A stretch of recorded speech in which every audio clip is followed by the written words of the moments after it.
I'm a Whiner, written by Christina Curtin, January 25th, 2023. My dad was an alcoholic. He still could be as well. I'm not sure. I haven't spoken to him in lifetimes. But in the small span of years that I did know him, he drank regularly and in excess. This post isn't about him, though. It's about me and the ongoing thought that swirls in my mind that wonders, am I an alcoholic too? I've been drinking in some fashion or another since I was 13 or so. Not that I was having daily drinks while in the 8th grade, but I have these vivid memories of occasions where I would drink in excess.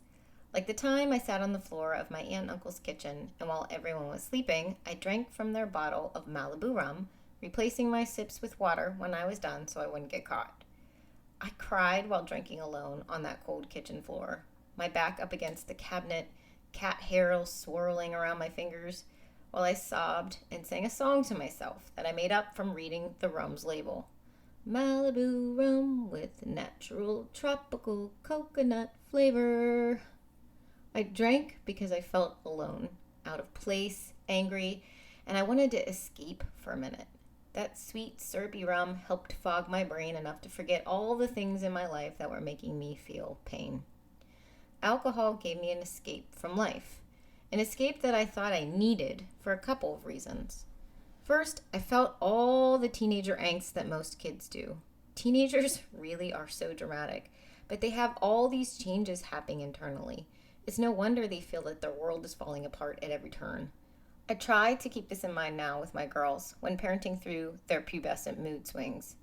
This book, Untangled, is a godsend. It helped me understand my daughter's behavior as well as my own.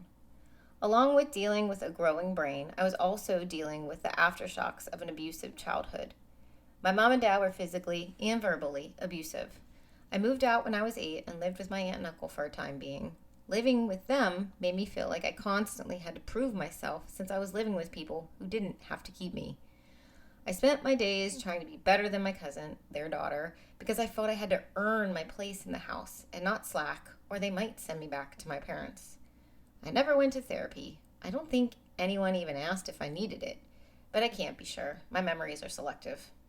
It was a different world back then, though. Therapy wasn't as mainstream as it is now. Nope, I just plugged on with life, internalizing everything. Escaping when I needed to, through alcohol. I didn't drink daily, and I didn't always drink by myself. I would go to parties, my friends all drank, and we would find ways to get alcohol while underage. I didn't think I had a problem with drinking back then.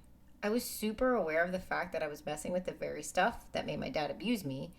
I didn't want to be like him, but even though I was using alcohol to numb myself occasionally, I still felt like I was in control. I spent the better part of my teens and 20s drinking. Again, not daily, mostly socially with other people, and it evolved from being an escape mechanism to just a socially fun thing to do. Then I had kids. There's something about mom life. You spend most of your waking hours attending to other people's needs, and at the end of the day, it's almost like a celebration that you did it. You kept your shit together. The house is still standing, and the kids are still alive. You deserve a drink, right? I don't know if that's right, but that's what I thought. Once I had kids, I started having a semi-nightly glass of wine to end my day. I wasn't trying to escape my life, just wind down after the day of being a full-time mom, wife, and employee. Aside from those nightcaps, I did go through a period of my 30s where my mom drinking became too much. I started hanging out with moms that also drank, and this behavior started affecting how I functioned as a mom. I would start drinking too early with my friends and not make my kids dinner. I would lose track of time. I would say things to my kids and forget I had a conversation with them, which now this just happens organically because I'm getting older. This bad mom behavior culminated in one event that I am ashamed of, an event that truly changed my current attitude with drinking. It involved day drinking with a couple of my mom friends, a mailbox, and puking in my driveway in front of my daughter. That was my rock bottom. I was so embarrassed of my behavior, embarrassed that my children saw me like that, embarrassed that I was showing them that this type of behavior was okay. It's not okay. I'm their mom, not some sloppy drunk. I don't want them to repeat this behavior. They look at me like a role model. I needed to act like it. After that day, I stopped my mom drinking. I scaled back significantly. That rock bottom day happened over 3 years ago. And since then, I've never been out of control in front of my kids again. I really don't think I've ever been drunk since then. I don't regret that rock bottom day because it made me wake up and change the direction of my life. So I'm thankful for it. Still mortified, but thankful. Here's the thing though, I like to drink. It's an event for me, a ritual of sorts. I still enjoy my nightly glass of wine, but I don't have a nightly bottle of wine. I enjoy one, maybe two glasses to end my day. Sure, it's become a habit, but I know I can stop if I really want to. Unless I am pregnant, I don't really want to. I enjoy wine. It's soothing and it's my reward to myself each day.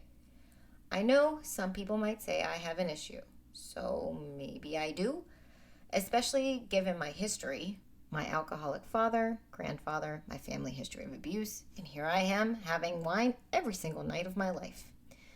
If I'm being honest with myself, I do think I have a problem of sorts. Why else would I be writing a damn blog post about it? I drink daily. Daily. Sure, I don't get drunk.